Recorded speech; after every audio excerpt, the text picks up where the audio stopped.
थाना श्यामपुर के पास में एक रवासन नदी के पास में एक व्यक्ति का शव हमें मिला था, जिसकी कोई भी पहचान नहीं हो पाई थी और उसका प्रथम दृष्टया देखने से ये लग रहा था कि इसकी हत्या सर में किसी भारी वस्तु को मारने से हुई है।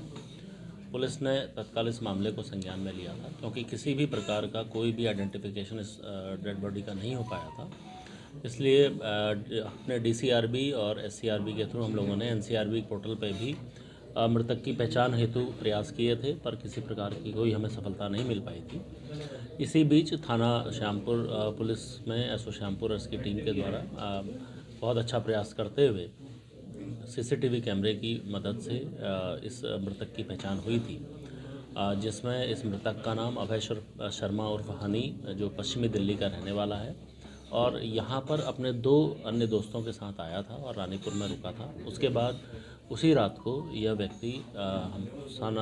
थाना श्यामपुर है उसके इर्द गिर्द यह देखा गया था और बाद में इसकी जो डेड बॉडी है वो रावसन के पास मिली थी। पुलिस ने इस पूरे मामले को ध्यान में रखते हुए इसके सारे वेयरअबाउट्स को खंगाला जाना। इस संबंध में इसके मृतक की जो मां है और उसकी बहन से भी हम लोगों ने संपर्क किया था और मृतक की मां ने इसमें एक कंप्लेंट फिर बाद में पुलिस को दी थी, जिसमें जो 2 अभियुक्त हैं इसके खिलाफ पुलिस ने अन्य जो हमारे एविडेंस हैं उसको एकत्रित करते हुए इसमें से एक की अरेस्टिंग अभी हम लोगों के द्वारा की गई है, जो नगेंद्र की, और एक जो नीरज है वो अभी उसकी भी हम लोग अभी प्रयास कर रहे हैं और जल्दी ही हम लोग उसकी भी अरेस्टिंग करेंगे। दोनों अभियुक्तों से जो एक अभियुक्त से जब पूछताछ से पता लगा कि जो हमारा मृतक है इसके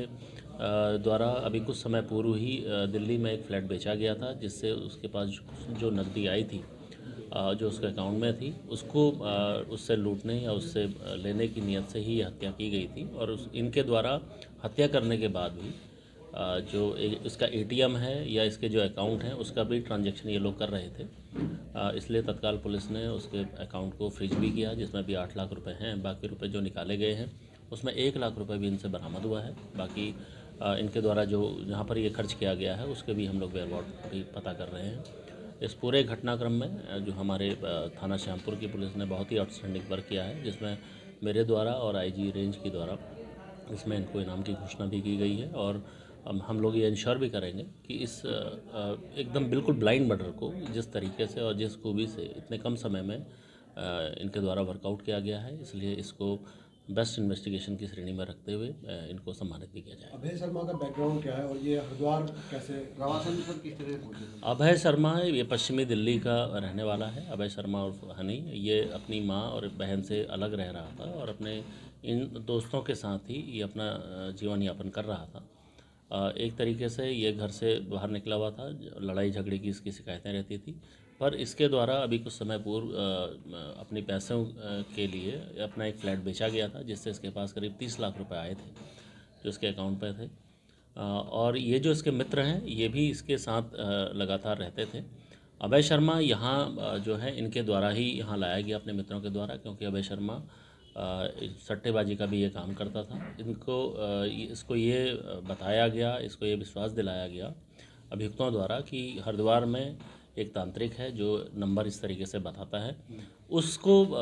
एक्सप्लोर करने के लिए, उसको उससे मिलने के लिए, उससे नंबर जानने के लिए ये लोग यहाँ आए थे और इनके द्वारा उसका फ़ायदा उठाते हुए इसकी हत्या की गई। मृतक ह्यूमन ट्रैफिकिंग में भी इन्वॉल्व था क्या सर? देखिए, मृतक जो है जैसे मैं आपको बता चुका हूँ कि जितनी भी बुराइयाँ जितना हमने इससे पता लगा है, लगभग काफ़ी बुराइयों में वो इन्वॉल्व था और अगर ह्यूमन ट्रैफिकिंग में था, अभी इस संबंध में भी जांच क्योंकि चल रही है, इनिशियली अभी हम लोग कर रहे हैं। अगर ऐसा कोई और तथ्य प्रकाश में आएगा तो उसको भी हम विवेचना में सम्मिलित करेंगे।